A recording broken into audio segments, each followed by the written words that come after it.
Olá a todos, bem-vindos ao nosso canal Top Circuit. Galera, hoje temos muitos assuntos aqui importantíssimos.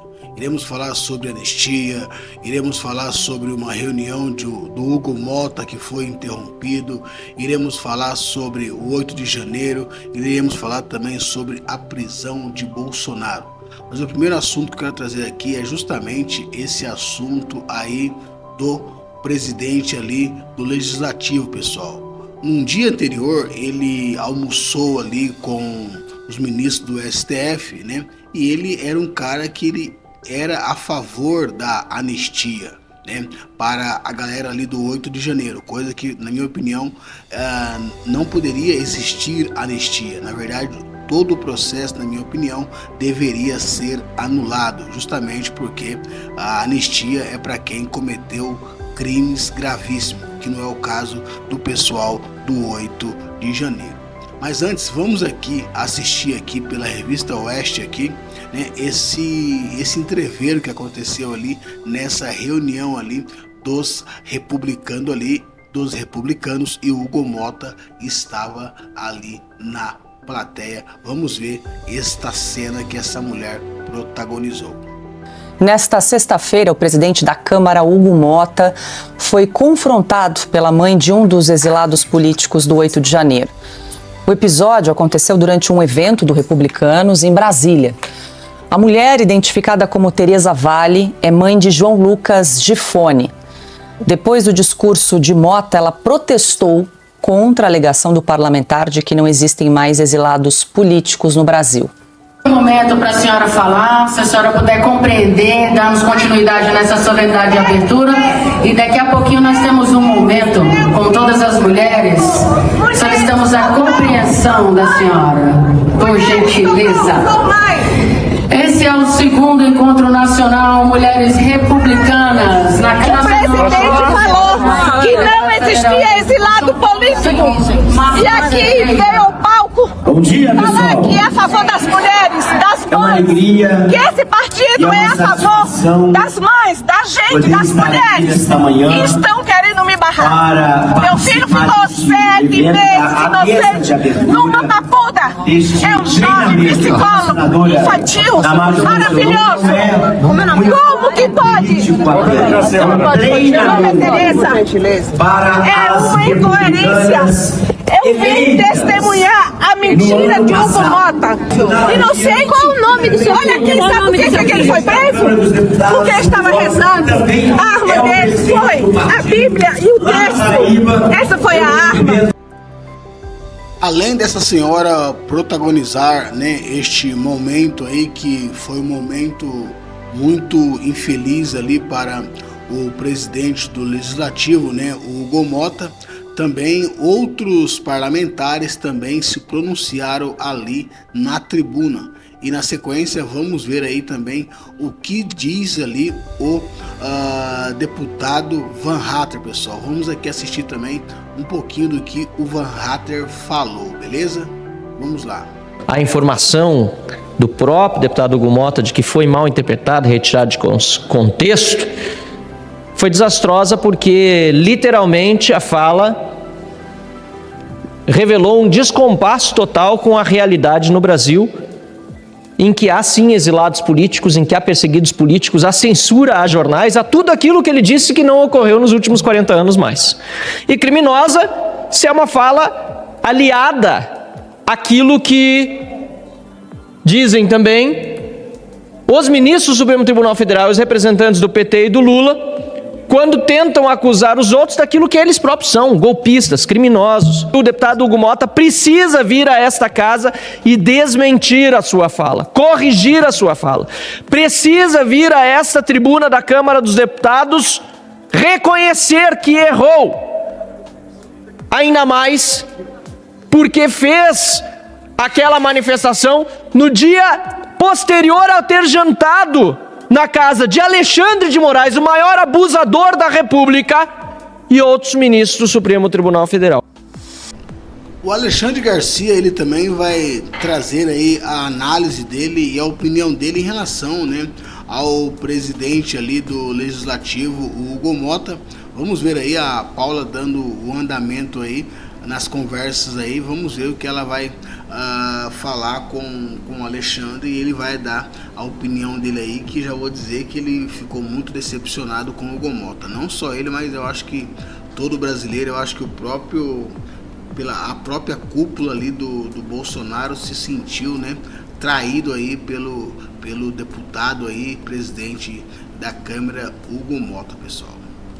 Pois é, Alexandre, o deputado Van Hatten lembrou que na última terça-feira o ministro Alexandre de Moraes ofereceu um jantar na casa dele para outros ministros e que Hugo Mota, presidente da Câmara, esteve presente. Aí no dia seguinte deu essa declaração que repercutiu muito mal, Alexandre. Olha, eu quero confessar o seguinte, eu estava muito esperançoso no deputado Hugo Mota, mas ele sepultou a minha esperança com essa declaração. Acho que não adianta corrigir, não adianta, né? Porque eu ouvi atentamente o belíssimo discurso dele na posse, na presidência da Câmara. Eu anotei aqui a essência, né? Chamei ele de a estrela maior. O Legislativo jamais se ajoelhará para o Supremo. Daqui para frente, se essas decisões continuarem, um poder tenta emparedar ou acuar o outro, né? E aí ele diz que vai reagir. E lá pelas tantas, referindo-se à manifestação daquela senhora republicana, que o Partido Republicano deveria acolher, aplaudir e deixar que falasse até o fim, com todo o seu desabafo, a menos que não tenha ninguém ali naquela plateia que seja mãe e que tenha amor pelo filho. Ela disse que o filho estava munido de armas sagradas, armas sacras, um terço e um livro de oração, uma Bíblia. E o Hugo Mota disse, no discurso de posse, 8 de janeiro foi uma agressão às instituições, mas querer dizer que foi golpe tem que ter um líder, tem que ter apoio das Forças Armadas, não teve isso. Havia vândalos, baderneiros, mas não se pode penalizar uma senhora que estava passando, que não fez nada, que não jogou uma pedra e receber 17 anos de pena de regime fechado. Há um desequilíbrio nisso. Aí depois de ter proclamado isso, eu não sei o que deu nele, uma crise de alienação masoquista, que leu o seguinte: nos últimos 40 anos não vivemos mais as mazelas, vivemos mais. Vivemos mais, a gente fica idoso, né, quando vivemos mais. Aí, Augusto, o português é uma tragédia. As mazelas, né, já não vivemos, né? As mazelas do período em que o Brasil não era democrático. Não é o Brasil que não era democrático. Podia ser as instituições, o Estado. Não tivemos jornais censurados. Tivemos revista, né? Nem vozes caladas à força, pelo amor de Deus. Não tivemos perseguições políticas. Cáspite. Nem presos ou exilados políticos, meu Deus. Não tivemos crimes de opinião ou usurpação de garantias constitucionais. Não mais. Nunca mais. Parece o corvo do Edgar Allan Poe. Nevermore. Olha, para usar um eufemismo, é um texto mítico. Uma outra notícia que quem vai trazer agora é o Deltan Dallagnol sobre Moraes, que de acordo com o Eduardo ali lá nos Estados Unidos, lá está mexendo os pauzinhos, o Alexandre de Moraes pode ser preso, pode pegar uma cana brava, ou seja, ter esse estrangulamento financeiro. Vamos ver aqui o que apurou aí o Deltan Dallagnol, pessoal. Assista porque tá muito importante isso aqui. Sabemos que temos aí o ditador no Brasil, que é o Alexandre de Moraes, né? Mas os dias dele tá sendo contado aí e ele vai sofrer duras penas, pessoal. Felizmente ele vai sofrer aí duras penas mesmo. Vamos ver aqui o que disse aí Deltan Dallagnol, pessoal. Vamos lá. O quê? Moraes preso? Moraes pode ser punido nos Estados Unidos por um crime federal, com uma pena de até 10 anos de prisão, E tudo isso faz parte da nova estratégia do deputado federal Eduardo Bolsonaro. Esse aqui é um daqueles vídeos que vai fazer você se sentir melhor, que vai renovar sua esperança por justiça. E agora não é mais apenas a cassação de vistos americanos, não. Não é mais apenas barrar o Moraes entrar nos Estados Unidos. Não é mais apenas aplicar a lei Magnitsky contra Moraes e decretar pena de morte financeira contra ele. Não. O plano de Eduardo Bolsonaro contra Moraes nos Estados Unidos envolve algo muito maior, que a gente não sabia até agora.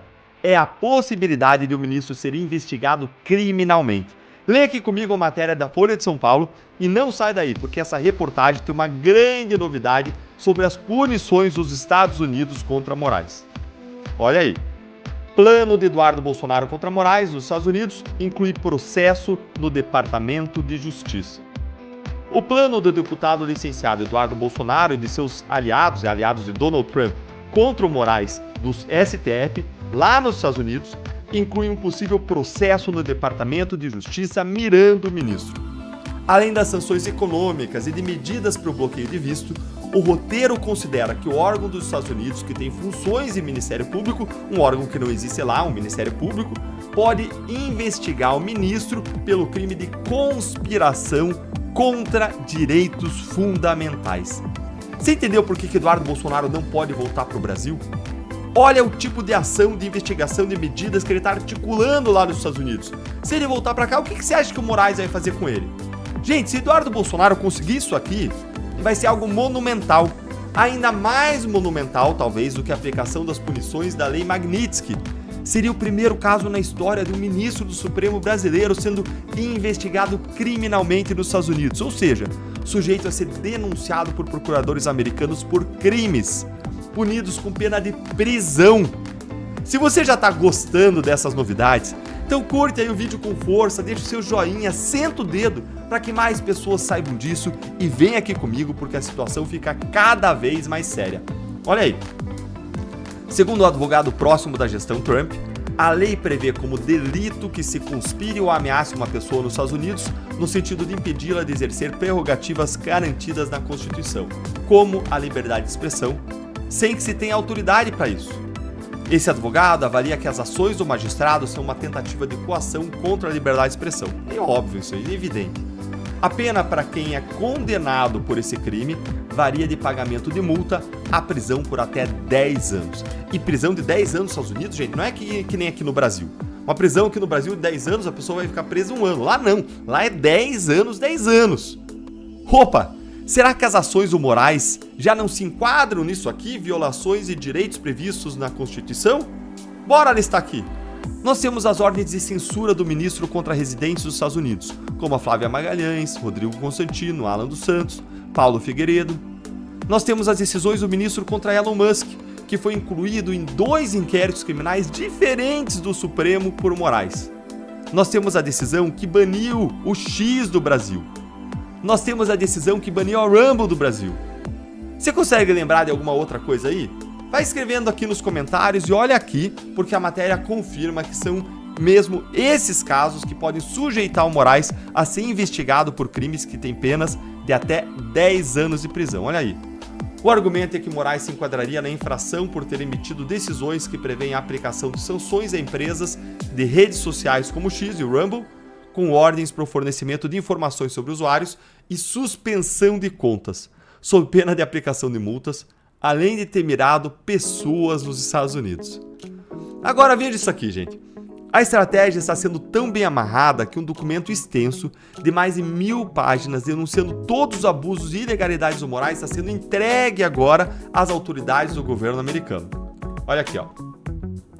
Integrantes da articulação no país têm tentado mostrar às autoridades que 14 indivíduos em solo americano foram alvos de Moraes, entre eles Elon Musk, dono do X, Jason Miller, ex-assessor de Trump, que foi detido no aeroporto brasileiro e ouvido no inquérito das fake news, Steve Bannon, que foi o principal estrategista do presidente americano e é citado no inquérito das milícias digitais, e os brasileiros que estão nos Estados Unidos, Paulo Figueiredo, Rodrigo Constantino, Alan dos Santos e Ludmila Lins Grillo.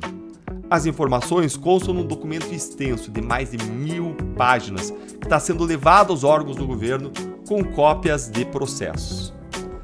E aí, tem mais alguns fatores que podem levar o governo americano a realmente investigar o Moraes.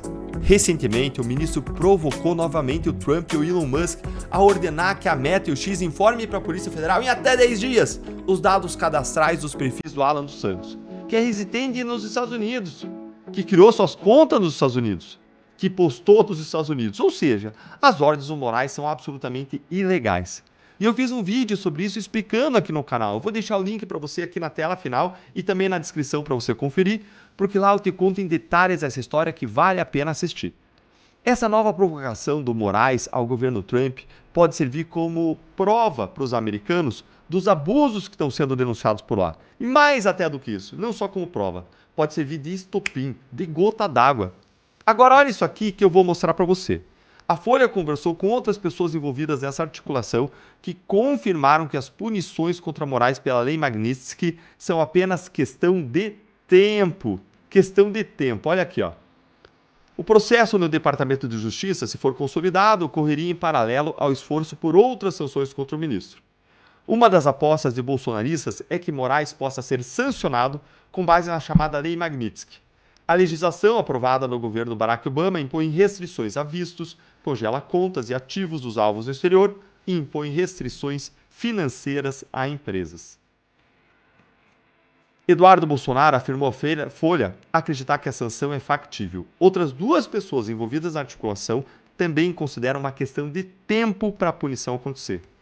Antes eles achavam que era piadinha, davam risada, né? Ficavam fazendo piada, agora tá vendo. É real, pode acontecer a qualquer momento. A reportagem não conseguiu resposta do Departamento de Estado, nem do Departamento de Justiça, a respeito das medidas. E aí, ficou animado com essas novidades como eu? Colocou um sorrisinho para começar bem a nossa semana? Gostou da estratégia do Eduardo Bolsonaro contra Moraes lá nos Estados Unidos? Olha como é importante ter alguém nos Estados Unidos articulando a reação contra os abusos do STF. Me conta aí sua opinião nos comentários e curte o vídeo, se inscreve no canal, clica no sininho para você não perder grandes novidades como essa aqui e se torna membro do canal para você apoiar o nosso trabalho e receber análises políticas semanais exclusivas. Essa também é uma forma de você nos ajudar e fazer essa mensagem chegar mais longe. Um grande abraço. E a última notícia para nós encerrarmos aqui esse vídeo, para não ficar muito longo, pessoal, é o adiamento aí do julgamento da Débora, né? A cabeleireira que pegou 14 anos de prisão decretada ali pelo Xandão, Alexandre de Moraes, que é o relator do caso. Ele é o relator, ele é o juiz, ele é o investigador, ele é a vítima, ele é um monte de coisa que, na minha opinião, totalmente irregular, ou seja, vai ser tudo anulado em um futuro próximo. Mas veio aí o Fux e pediu vista, né? O Fux pediu vista, então esse julgamento ele está anulado. Mas depois eu vou contar para vocês por que eu acho que eles adiaram esse julgamento. O Fux entrou aí com esse pedido de vista. Mas antes vamos ver aí o que o Fux, né? O que o Fux disse aí antes de dar esse parecer aí em relação a esta pauta aí do 8 de janeiro em relação a Débora, pessoal. A mulher lá que escreveu na estátua da justiça, né? Na verdade é uma justiça estranha, né? Que é uma justiça cega, né? E cega só para um lado só, né? Diga-se de passagem. Mas aí com água e sabão foi lavado lá, né? A escrita que ela escreveu. Na verdade, o que ela escreveu foi nada mais, nada menos algo que o próprio Barroso já tinha falado para um eleitor que, diga-se de passagem, foi até bastante, né, educado com o ministro lá em Nova York, o abordando e perguntando sobre questionamentos de eleições. Mas vamos ver aqui o que disse o Fux, pessoal. Também não se podem desconsiderar as críticas, o Cristóvão tocou nisso agora, as críticas em vozes mais ou menos nítidas e intensas de que o Poder Judiciário estaria se ocupando de atribuições próprias dos canais de legítima expressão da vontade popular, reservada apenas aos poderes integrados por mandatários eleitos. Nós não somos juízes eleitos. Brasil não tem governo de juízes. E é por isso, e aqui foi mencionado pelo ministro Dias Toffoli, que se afirma e se critica com vozes intensas o denominado ativismo judicial. Nós assistimos cotidianamente o Poder Judiciário ser instado a decidir questões para as quais não dispõe de capacidade institucional. Em consequência, o que ocorre? O Poder Judiciário é instado, as instâncias próprias não resolvem os problemas e o preço social é pago pelo Judiciário. Por quê? Porque nós não somos juízes eleitos, nós não devemos satisfação a eleitor. Então, manda para o Poder Judiciário. Aí, inicia-se um uso imoderado das ações constitucionais e o Supremo Tribunal Federal, que é importante, porque precisa da legitimação democrática das suas decisões, passa a não gozar de confiança legítima da sociedade. E eu sempre digo, nós não temos de fazer pesquisa de opinião pública. Não. Nós temos que aferir o sentimento constitucional do povo. Quanto mais as nossas decisões se aproximam do sentimento, não é opinião passageira, do sentimento constitucional do povo, mais efetividade terão as nossas decisões e as direções que as nossas soluções indicam.